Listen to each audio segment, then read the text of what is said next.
You can't be serious, man. You cannot be serious! Welcome to You Cannot Be Serious, and in the house today is making his, I hope it's a monthly appearance.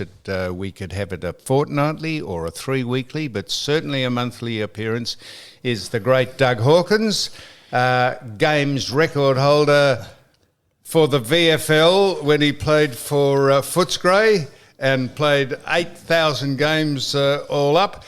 We've got Ivan over here, and we've got Susan Stanley, OAM. So welcome again, Doug, to You Cannot Be Serious. Morning, Sam. Now, first, just before we start, we would like to send our condolences out to Kevin Bartlett for the passing of his wife, Denise. I didn't know Denise very well, but I know they were married for 51 or 50, over 50 years. I think 57, is it?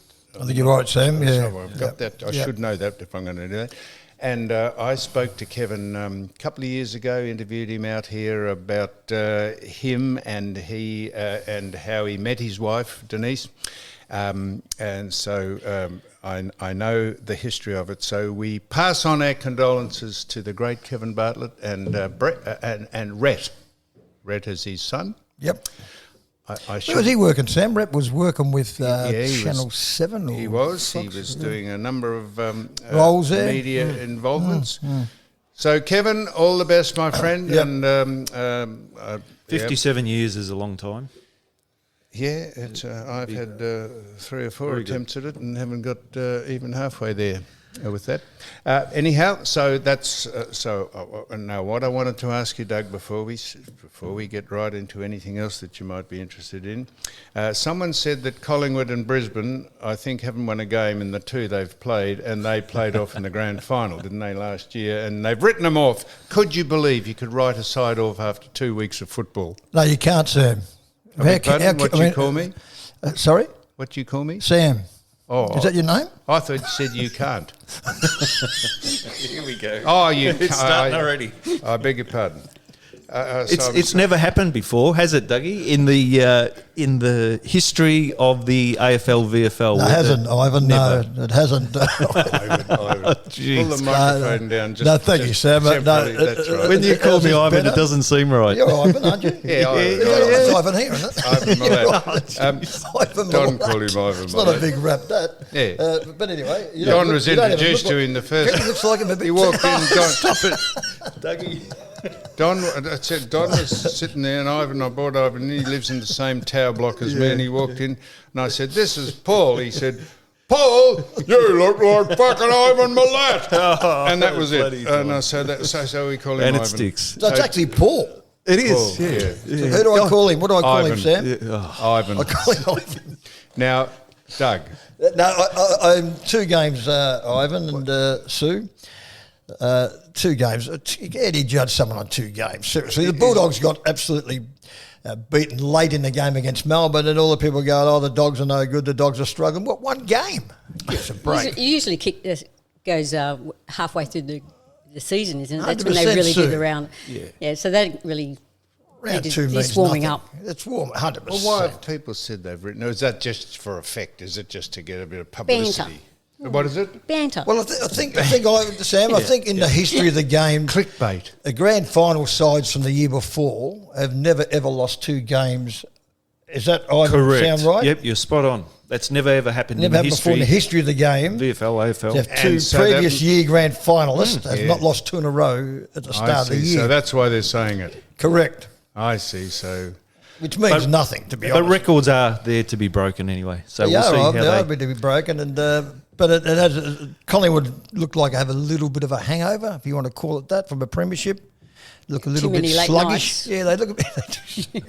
Look at they're still celebrating. They They're look ready from sluggish. Celebrating. They look sluggish, did they? a bit sluggish. Yeah, a little bit, just off the mark. Who A did little they bit. play? With maybe the other mob were pretty good. They played some very good sides, Sam. First up. Yeah, well, maybe that Sydney? made them look Who'd they play? sluggish. Sydney? Sydney, and who's the other one? What? I don't know Hell, himself. that's I watch how- the Bulldogs, Sam. I don't watch a lot of other games. I make it my business to watch the Bulldogs if I can't go to the And game. how are they going? Dogs. Yeah, the Dogs. Melbourne aside, Sound like you're about to sing a song, then. Are you limbering up to go? When no one else can understand me. Now, Doug. When everything I do is wrong. That's Elvis. But anyway, go on. Well, I quit my job down at the car wash, left my mama a goodbye note. By sundown, I left Kingston with my guitar under my coat. I chugged all the way down to Memphis, got a room at the YMCA, and for the next 3 nights I kept hunting them bars, looking for a place to play. I thought my picking would set them on fire, but nobody wanted to hire a guitar man. Now, Doug. You started it. Yep. So I thought get him onto Elvis. I thought the Dogs, Melbourne have always, since 2021, when they got us in the grand final, in that second half, played in Perth. Yes. And from there on, they've had the wood over the Bulldogs. I don't remember the record totally, but I'm sure they're well in front of us in victories over each other. Apropos to my first question, how many games have Footscray won this year? We've had one game, and we got beaten by Melbourne, and they got us late in the game. It was only 2 or 3 goals right through the whole game. I actually watched the game. I'm a Bevo man. Who's now been at the club for probably 10 years, Ivan. I think he coached our flag in 2016, which is now 8 years ago. It's gone quickly.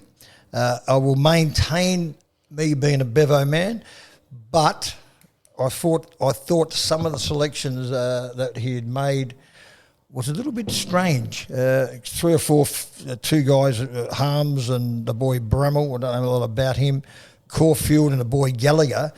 And then we had the sub was Caleb Daniel, who I rate probably our best 6 players. And I was actually shocked that he was as a sub and came on and got a stack of the footy. So this is a small snippet the coach, is it? This is well, I just thought that, and at the end of the day, the coach has the final decision on. But he's a strategic player, isn't he? Really, Bevo. He's really. He's a very well. That's my team. And he'd have his reasons. The Western Bulldogs. Is it? Yes. Ivan, Did you think it was Geelong? I am. from over in the mines in Perth. I played in the Little League, State Bank Victoria. Ivan, did you? Well, across the ground or the long way? Which way did you kick the ball in the Little League? Yeah, from wing to wing. From Barclay Street to correct. Barclay Street. To the E.J. Whitten grandstand. Doug, so now, Sam, going back to the Bulldogs. Small snippet the coach then. No, because he knows what he's doing, because it's his job, and he's done a very, very good job. But you just it's a small crack, yes, a small crack. It's a small crack at Bevo. And by the way, Bevo, I do love you dearly. We all love you, and because I love it. I'll be honest here. When he's up against it with his back to the wall, that's when he comes out. He comes out swinging, and I love him when he's like that. I know there's a lot of people. He'll probably come out swinging now because you've snipped him. I love you, Bevo. I can't say that again, can I say it? I love you, Bevo. Well, it is early days anyway. It's early days, really. Yeah. Now, there's a whole number of things that I'd like to speak about, Doug, but I'm trying to find something that you might find... Can I tell you something about me? Please. Now, Sam, I was on a train. I actually work at the Glen Waverley Suburban Rail Loop as a road traffic controller, a lollipop operator out there. Mm-hmm. And I actually got on the train at the Glen Waverley to finish my job with Argus Traffic, who I work for. Are we allowed to do that or not? Of course we are, Argus Traffic. Yeah, I don't know how we can promote them. How would, by us mentioning Argus Traffic, how would that increase their business? They're going to just hold up some more road signs and stop people driving down a road. No, everyone wants to be a lollipop man. Will it be like 65 an hour and $130 double time. It's good money. Making 200 to 250. It's a very simple. Not that I'm simple. Well, I reckon you're pretty simple because you've just given away your whole of your fiscal remuneration from working, holding up a traffic sign. People saying, shit, that's a lot of money. Anyhow, Doug, go ahead. We have a lot of women, Sam, on job sites now. We have 20 shop stewards who are women. Yes. 20. Well, and Yeah, we have 20 now. Yeah, And yeah, you the know CFMEU, and very you know powerful. why you have women? Why do we do that? Because they're probably the best people for the job. This is the meritocracy. You get a job on your merits, not on the quota system, and that's how the world should work. But you'll find it doesn't work like that invariably. So we we have a lot of girls on the job. Now I'm out of Glen Waverley, Girls? so ladies, and so anyway, I'm out there. And Females. Yes, females. What hit me this day there last week is to help your fellow friend, not friend, or a fellow person who is in need or under attack or under pressure or something goes amiss or goes wrong with them. On the building site. On the train. On the train. I'm coming home on the train. I travel by train because our roads leading from Bacchus Marsh, Melton, the Western Highway, is an absolute disgrace. I'm going to say Andrew's government, because that was when it was first put in 2 lanes. And they knew quite well the development and the growth of Melton, that area, is going to be enormous. And here I am travelling down the highway, so 10 miles an hour. Potholes? Not that bad there. Yeah. But just the traffic flow. It is just a lot. 15K. Yeah, and then to go over the Westgate Bridge to try and get home from Glen Waverley took me 3 hours. No, it's a disgrace. And it takes me now to get there. If I leave at 5 o'clock in the morning, I get up at 4:15. That's what I do with this job, to get there. But now I travel by train because it's very simple. Faster. The V line comes in from Bacchus Marsh at 5 o'clock. I get in at 10 to 6. I get a connect-in flight to Glen... Flight. Wow. A connecting train, You're not which is simple, Metro, Dougie. at 6:10, Yeah. and that goes directly through all these suburbs I didn't even know existed. Jordanville, Holmes Glen, no idea about them. Bit educational. Yeah, Yes, I'm glad you got a Kuyon, I didn't timeline know- on your life, Doug. At 6:10, you get up. At 6, you move to the kitchen. At 27 minutes, I get into the car and start it, and at 7:45, I arrive at the station as the train... Go ahead. So the train I get to Glen Waverley goes direct, and it's the last stop, Glen Waverley. And my job is from the last stop where I get off is 200 metres. So I get in at 10 to 7 and I start at 7. So I go in, put my bag down, put my hard hat on, and I listen to the toolbox meeting. What? I listen to... Yep. Talk to me, Dougie. I know what you're talking The about. toolbox. Is that a radio show? No, everyone gets This together. is the Lang O'Rourke, manager, Stewie. He gets up there and he runs through the day briefing. activities, a briefing. What brief do you get? To hold the sign up and instead of turning it around to say slow, it should be stop on the other side. And you've both got slow going one end and the other, and cars are driving at one another, and they say, Doug, you should have stop on your sign. I said, oh, fuck, I'll turn it around then. Now go ahead. So anyway, this day last week, I got on that train to go home, and I'm sitting there and... To go home. to go back to Bacchus Marsh, got on the train to Glen toolbox meeting. I finished the toolbox Finished the meeting day. and I did a day's work, Sam, which went for about 10 hours. I go from 7 o'clock till 5, which is a long day. But again, the $60 monetary's an hour. good, and I pay Yeah, the no, bills. It pays the bills. We all got to pay bills. Yep. So I get the train home, and I'm sitting there waiting for it to leave. But 2 scallywags jumped on. Scallywags. 2 villains. We're at Glen Waverley. Glen Waverley. All right, okay. 2 shitheads get on. Exactly. You use that term, Sam, but I like to treat people equal until proven different. And we'll prove indifferent. Let me tell you. I dislike, this is one of my big dislikes, people putting their feet on chairs. Yep. It's just disrespectful. Yep. And one of them did that, and I looked at him and I thought, Yeah, what do you do? I thought 30 years ago, when I was 30 and a bit, I would have said, mate, get your feet off that chair. That's just bullshit. And the other bloke had a Gun? No, we're not that bad. no, he had a McDonald's a latte, and he'd finished it, and he actually just chucked it on the ground in front of me. Yep. So I looked around to see if I had any support in case I was going to say a few things, because I didn't want to fly fair solo in enough. case I was going to get stabbed, because that's what happens in our society. The days of stand there having a crack, and them days are over. Were they Caucasians? Yes. Yep, Yes, good. they were. And so anyway, I'm sitting there and I'm thinking. Anyway, we hit Mount Waverley, which is 2 stops from Glen Waverley. We think we have Sydenham and then we have Mount Waverley. This bloke just collapses out of his chair. One of these... One of the scallywags, not one of the scallywags, but about 4 chairs down in front of me. And he's laying half stuck in between 2 chairs. And he was I was going to say this, an Indian fellow in his mid-40s, had nice New Balance shoes on and a An Indian from Delhi or a red Indian from Navajo? He was from Delhi. Yep. And and then Sam, he's collapsed in the middle of this thing. So it's about 4 or 5 chairs from me. So I thought I would assume that people around him would pick him up or help him. Assist him. No one moved. What about the scallywags? The scallywags just sat back there and sort of started giggling. Started laughing. I thought to myself. So anyway, I got up and I went over and I tried to help this bloke. And the bloke behind me, the scallywag, said, "Leave him fucking alone." One of the scallywags told me to leave him alone. I said, "Sorry." Yeah. He said, "You heard me. Leave him alone." I said, "Mate, this bloke might have had a heart attack. I'm going to help him here."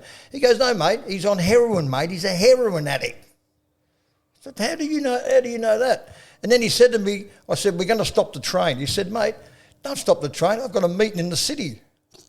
Scallywag. Scallywag got a meeting in the city. For a drug deal. Probably. It's just fitting himself. I'm helping this Indian guy, and thank Christ, he was the lady, conscious. He was a bit. His eyes were wobbling all over. He was all over the shop. He wasn't on heroin at all. No. Well, I don't know, Sam. I don't know if it was heroin or he was having a heart attack or whatever it was. It was a needle. He wasn't moving. He wasn't speaking. You didn't see a needle or anything. No needles, nothing. His phone went over here. I grabbed his phone, put his glasses in his backpack, put him on the ground. This lady come over probably in the mid-late 70s and who was a nurse and said, "Get him on his side, make sure the airways are clear and all that." And these scallywags... Did breathing. He was breathing. No, he was breathing. Oh, good. And, and these scallywags continue to verbal. Did they? Fuck off, leave him alone, what are you doing? And all that sort of stuff. And so anyway, one of the girls, I said, "You press that button because the next stop we're going to get someone from Metro to come on to assist it, to give him a chop out." No one come on until we got to Richmond. This is about another 6-7 stops. And then when the lady come on from Metro, she said, "Everything right, something's happened here." The scallywag said, "He's only having a sleep, rack off, get off, I've got to go." And she got off. And this hasn't finished yet. So we actually get to Flinders Street. Yep. And I get off. I get out. This is going to Southern Cross so I can catch my V line. He's still laying in the middle of the thing. Anyway, I look for someone. I can't get him. And the train is going. It's about to go. So I jump back on with this bloke still laying in the middle of the... Good on you. So, Sam, it gets worse.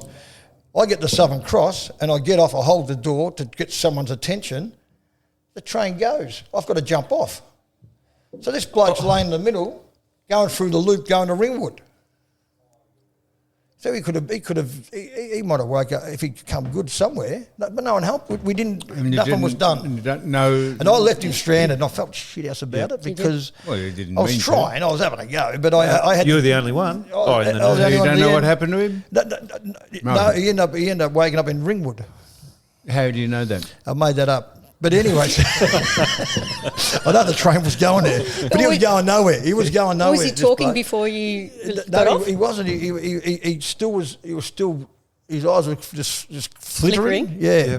And that was at Southern Cross. I just felt shit house because I got off. But what the message is that people now don't get involved and help because they're scared because of being stabbed or being attacked themselves. That's just the message. As soon as one person goes to help, you'll find another one will, and then there'll be a whole lot of people that would normally help. But to be that first person, you're right, Ivan. That lady, you're right, because that lady come from behind me. Yep. She was one chair in front of the 2 scallywags, the 2 villains. Yep. And she finally got up and then to have them abuse me because I'm trying to help a bloke who I thought had a heart attack was just bullshit. But anyway, do you want to know the world we live in, Doug? You mentioned about women 20 women shop stewards, did you? At the Yeah, 20. Yeah, and I yeah. said, And that's fine. I've got no problem with that. no, of course. I said they get their job on their merits. So I said that's why they got their job.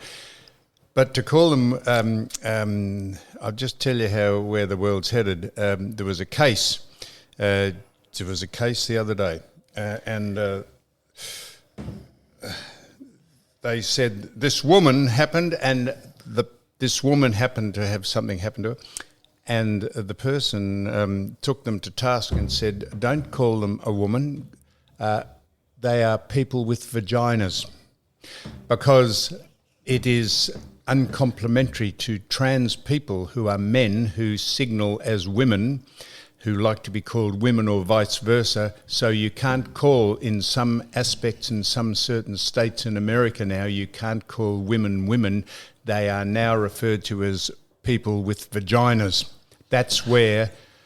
You think I make this stuff up? I think sure. No, Doug.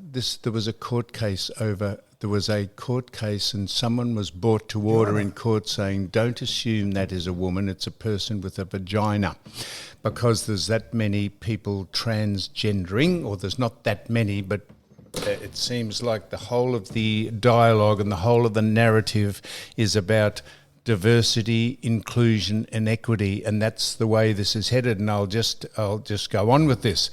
You are asked to fund this play. There's a play about to hit the stage here, where it's called. Let me just get it up here.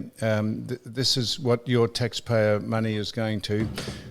Where a woman who has been raped. There's now a play backed by the state government where the woman goes on stage and she is drugged on stage. And once she becomes unconscious, the performers then move her body around, even to the point of inserting a speculum and camera up her vagina, up her minge, so that it gives a live feed to the audience on a television screen, a screen in the audience, so you can see the camera up her vagina, and that is meant to show you the trauma of being raped. If you think that is something that you'd like to go and watch, and how extreme, and your taxpayer money is going to fund bullshit like that, I don't know. I know how much. How much? 30,000. We're paying for this.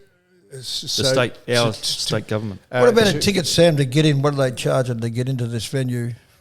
I have no idea, Doug. I've got a feeling it could be a premium. It could be a huge price. There could be an audience around the block, I reckon, try to get in to look at this. Standing room. Why would you want to go watch that? Seriously, that is a load of crap. It's called Rise. Sorry? Rise Festival. It's a Rise Festival, but the play's called The Bride and the Good Night Cinderella. Is that a load of crap, Sue, isn't it? Sam, that's not saying... No, why would you go and want to watch that? That is just bullshit. It's art. Yeah, they're basing it. They're saying that's art. You won't want to go there. So it's about a woman who has been raped, and to pinpoint on the stage. Horrendous act of rape, as if we need to have that pinpointed. This just seems an exploitive piece of nonsense to get people to go and watch something that is obviously controversial. And why would you want to see a camera put up someone's vagina and put it on a big... Well, I mean, I can understand plenty of people might want to watch that, but why would you have a play about that and ask taxpayers to fund that up on a screen so that you are highlighting the dramatic occurrence of what rape does to you? Are you allowed to drug someone on stage? Because like on TV, you're not allowed to drink alcohol, aren't you? So apparently you are. No, she gives consent to take this cocktail of drugs that render her unconscious, and she's given consent for them to move. She's unconscious, fair dinkum. She is, it's the real deal. Yeah. And the other thing interesting is... Shown at the Melbourne Town Hall. And this runs for about eight nights. Where's the gig out?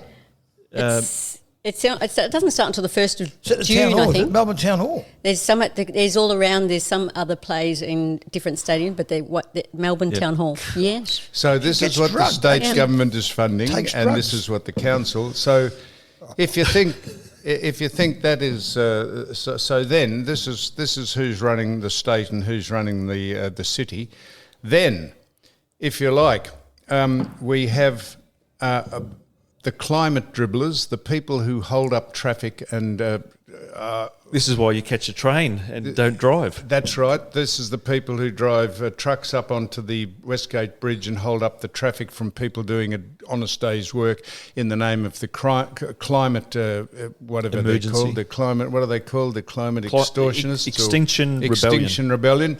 The extortionists, just dribblers, pieces of snot who just hold up people from going about their daily jobs. They hold up the traffic in the city on every other day, and I'm saying this is the city we're living in. Why the council or the police or the state government don't go down with heavy batons and put those people in vans and take them and lock them up for being absolute fucking shitheads. Seriously, why they don't do that? This is the city we're living in at the minute. People who stick vaginas up, cameras up people's vaginas and ask you to go and watch it, and you fund that. People who have to put up with the climate change fuckwits holding up people from doing an honest day's work. And then I go up to I go up to drive some people who wanted some photographs taken for their wedding. I was driving them in a car because I was doing them a favour, and I go to the King's Domain and they wanted to have their photos taken up in the King's Domain, and the Aboriginal community have they have an enclave up there. They have got flags and a little office and a fire burning up in the King's Domain in this day of total fire ban, and they are saying they have claimed that as their land. This is happening and you think, how does the government, how does the council, who I notice have a voice to council after the yes-no vote was soundly defeated. They're still going on with the yes vote about voice to council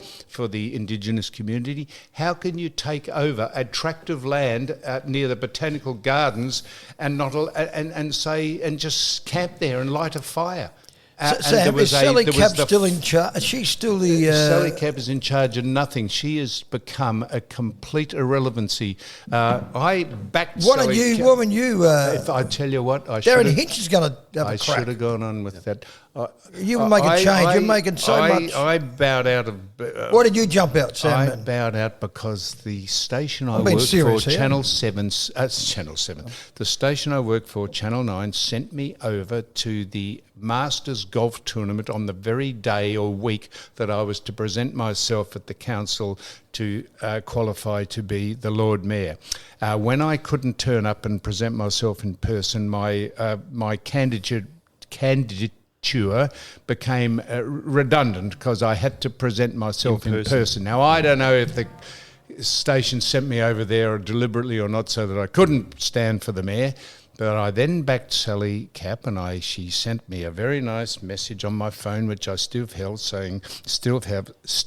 saying, thank you for your support. I tell you what, if I'd known that Sally Cap was going to be as ineffective and subservient to bullshit that goes on with the bike tracks, she went over to a climate change thing over in Japan or something. What Sally Cap's got to do with climate change has got me buggered. And how you can let Indigenous people take over a tract of land as their own up there while everyone I was asked to go to the world's longest lunch. 4,000 tickets were sold for charity, and they had to move their particular area of where the lunch was going to be because these people, our friends, our neighbours, our fellow Australians, had taken over the land and are just living there. How does that happen? Well, maybe they were hoping to get a feed. So, Sam, Ivan, Sue, Sam, I don't want to change tack. I want totally. You to. I want to tell you something about what you were just touching on. Good. I work out at Glen Waverley. I was sitting there having lunch at Glen Waverley in the main street. I got to be careful here. multicultural Yeah, place. multicultural. It is. It's a very multicultural place, Yeah. Glen Wavy, as is A Box melting Hill. pot. Yeah. Or them. Yeah. Yes. So- I'm with you, Doug. So yes. I sat there and I thought, where am I? Where am I? Yeah, it's an enclave for immigrant. For We're certain- trying to bring more immigrants. Why don't we Yes. look after our own people first Yes. before we continue to bring people in? And I got a feeling it was Pauline Hanson years ago saying, listen, let's pull up on these immigrants coming into our country because Migration. they're actually taking over our country. And if you go up there to Waverley, Glen Waverley, is it Jacinta Allen? Who's the Premier now? Yes. Jacinta Allen. Tell her, Yep. tell her to walk down the street there and then go into Box Hill and then come down Victoria Street, Richmond, in through Footscray, into Sunshine. I haven't been to Springvale yet. No, I understand what you're saying, Doug, but the changing the multiculture, face it's changed a lot, The changing Sam. face of society, Doug, is away from the English white Anglo-Saxons, Doug, and Yeah. we our country and our city and state is enriched by immigrants coming here with their own particular. Cultures and things like cultures that. and things and foods and customs. So we have no problem with that at all. But it's The amount, isn't it? It's the immigrants that come that can't speak English, not required to speak English, to understand when you get on a road what a road sign means, what how to drive, Have licenses. How to And drive. actually, you're on. And this is not some of the this is worst nothing- drivers. I'm not the greatest, but they are This shit is house. nothing to do with. I think the word is. I can't. What's the word when you? They're not good Not drivers. racism. Not. Jenna. Cultural. No. The. Sounds like two syllables. When you single out a country and you do. I'm sorry. But anyway, And so this has nothing to do with that. It is just there must be a requirement when you come in that you must have a certain standard of understanding the language of the country that you're going to, so that when notices are put out or signs are put up on a road that you're living in an English-speaking country, you can understand actually basically the first thing about getting on with people who can speak the language. This is the problem with why there's nothing wrong with the multiculturalism, Doug, Yep. and people gravitate to certain sections because they like to live with their own. That's fine. But when you have one set of rules for some and one set for another, and why we allow people to take over public parkland in the name of wanting to have the name changed, the Indigenous people want the name changed from the King's Domain to an Aboriginal name. That's fair enough. Where does that start and end? Where do we end up renaming the whole of the country just to appease a group of people that were voted no in the first place out of a plebiscite that was held? Overwhelmingly voted no. And if you drive past St Paul's Cathedral, that great cathedral on the corner of Swanson Street and Flinders Lane, they've still got the graffiti up there which says "Vote Yes." Do you think there's no pushback? There's no one there to say, "Hey, No, put no your one's- fire out. yeah. It's a total fire ban day. Hey, move no away." one's going to push There's back just on it at no one. all because they'll get branded as being a racist. And the most overused word in the English lexicon. If you you got elected, disagree with Sam, someone that is from another race, if you're you a got elected racist. as the mayor, Yep. tell me 2 or 3 changes you would make Well- that would make a difference right as we speak with Sally Cap. What would you change? What would you want to go and do? Well, what we would do is we would make sure. See, the Lord Mayor is just a titular head. It has no authority to do anything, and that's what I found out. I said, if I became, or if anyone becomes the Lord Mayor, what authority do you have to change things? You have no authority to do anything because you have to side with people to get your vote through. You have to make deals with people. So all you do is just shake hands with people and cut ribbons if you're the Lord Mayor. But if in an ideal world, I would Help who? We would enforce law and order. That is, we would increase the police presence. Boots on ground. If that is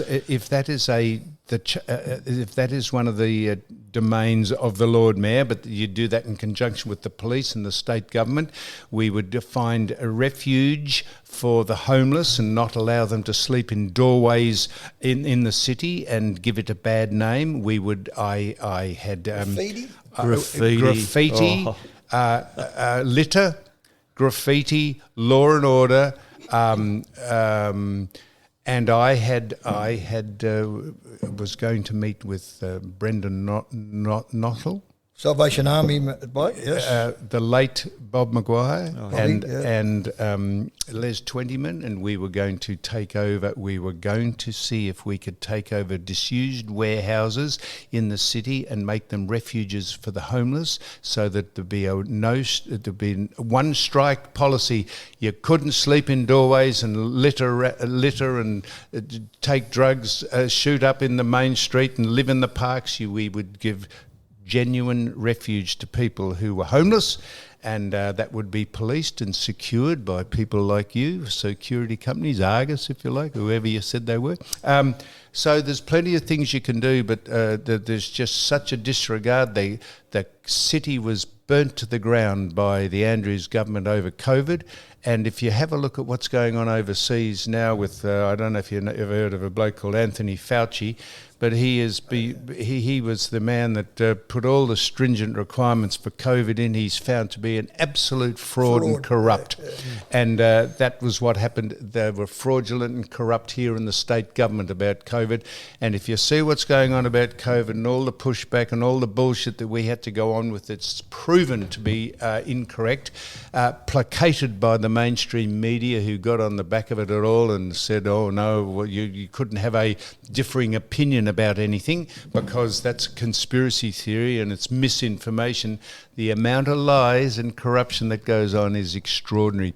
And there's the government. We got the government, people taking over Crown land and on a total fireban day. We've got people putting cameras up people's vaginas in the name of art, and we've got climate activists just ruling the city, and people just put up with it. And you talk about, Sam, you talk about the government, corruption and all that sort of stuff. There's a bloke, his name's, correct me, I might muck this up here, Julian Weimar? Weimar, yeah. Oh, yes. Now, he was the COVID commander. He was. Telling us how we got to get the vaccine, we got to do this and do that. And then the next role he had, tell me I'm wrong here, he was the Commonwealth Games CEO. Like, gee, he's got a very good portfolio, this bloke. And now I heard the other day, he is now the Minister of Housing on 500 grand. That's not a job for the boys, surely, is and, it? What's that? And he got the job without anyone else being interviewed for the job. Was just given a golden handshake because his job at the Commonwealth Games came to an end. That's okay. That's a fixed term. I said given a golden handshake because the Commonwealth Games came to an abrupt end, so he was paid out and then was given a job without any other interviews. I think we're right in saying that. Given or going to tender. Or going to tender. Thank you, Susan. Thank you, Sue. You're welcome. And so this is the government we're dealing with. This is the government who has the highest charges for rent, housing, fuel, energy, taxes, you name land it. tax. Is the highest debt of most of the states combined. $250 billion, I think our state debt is $3 billion overrun on the Westgate Tunnel complex. We are. How the libs going, like Sam? How the libs going? How's the little prosciutto going? Bloody hopeless, the libs. Would you bring Jeff Kennett back? I'd bring Donald Trump over here.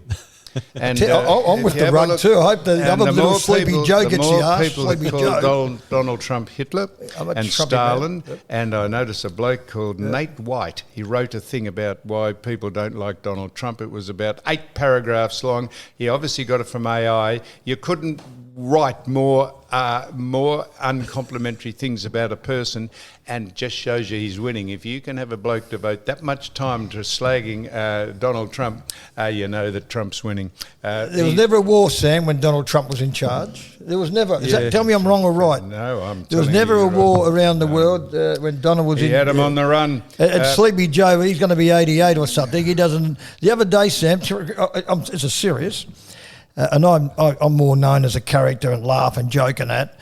Mate, he got up there, Sleepy Joe for his wife, and he said, "You know what? It's great to be here." And he didn't know where he was. He looked at her and he went, "Where are we?" And she said, "Pennsylvania." He said, "It's great to be here in Pennsylvania." So he didn't know where he was. He's a cadaver. He's like a rock star. He's a cadaver. What's a cadaver? He's dead. He's just a body. He's that means cadavers lie in the morgue in trays. Look at his ear. No, he's dead. He's gone. He's being just worked. walking dead. Someone's got their hand up his ass and they're just working him like working him like a like a marionette. like the ventriloquist doll he is. No, Like he's Jerry, Blaskin, Ron Blaskin, Jerry G. Jerry G. Yeah. You don't reckon his ear's Sam? He's not. He's completely. He's dead, is he? He's dead. He's dead. I'm not sure about that, but And anyway, poor old AI Kevin has Rudd. taken over. Poor old Kevin Rudd got a serve from the big Donald Trump this morning. That's right. The journalist said to him, "Now, what's your take on Kevin Rudd?" And he goes, "I don't know the man, but he sounds nasty. He's a nasty man, and he's a light bulb without a light." I can't believe you said he's dead, Sam. That's amazing. Joe, Sleepy Joe. he's mentally retarded. Well, I use the term. I use the term in its correct meaning. He is mentally retarded. He has no Unstable. idea what he's saying, where he is, who he is. He is a complete and utter fuckwit. He's got a good set of shoes on him, though. Yeah, they've had to give him shoes so he can keep his balance. They've got some new. They've just Treads on you, issued those with old him. treads. Issued him with some special shoes that makes you not overbalance. Keeps. Is that right? Got the wide sole on Sponsored it. by Yeah, Bridgestone. coming down the stairs, he doesn't climb up the main stairway at Air Force One because he can't climb up all the stairs without falling over. He climbs up the little baby stairs at the back where all the hosties and all the staff go. Because he can't climb up the whole. This is the man running. This is the man running the greatest. America. He's in Running, charge. he's not in charge of anything. He's not Who's even in running charge it? of his bowels. Is Michael Obama running it? Michael. I mean Michelle. Michelle. Sorry. No, I apologise. no, I got mixed up a little bit then. No, I know. I appreciate the Freudian slip, which was done on purpose. No, Michael Obama's not doing there, and Barry. His husband, Barry? his Obama? Barrick, Oh, Barrick, yeah. That's the husband, yeah. Barry and Michael, Barry Michael. husband and husband team. Barry, they're running the show. What about Hillary? She going to run there? Or Hillary Clinton? Hillary Yeah, so Christ, like that. Jesus. She's just There's trying to you've keep just Bill in mentioned- check, I reckon. Joe, Barry, and Hillary. They're the three people. They're the most disgraceful, corrupt, dishonest. Anyhow, so that's what's going on there. You might. The more they keep calling Trump Stalin and Hitler, and he's going to. The more people love it because. Been very good, this. Now, have we mentioned about Killing yesterday? the sun. Who? No. The I tell you what we'll do. the We're going to come back because we've got a few more things to speak about, Dave. I notice we'll speak about this. I just ask you to ponder this in the break. A bloke fell out of a hot air balloon the other day. Preston. Yeah. How in God's name would you fall out of a hot air balloon? I'll just leave you with that thought because I've been on a few hot air balloons and the most boring thing you can do besides that, maybe he jumped out because he thought, shit, how boring is this? So that's the end of it. We're coming back in a minute. What am I doing?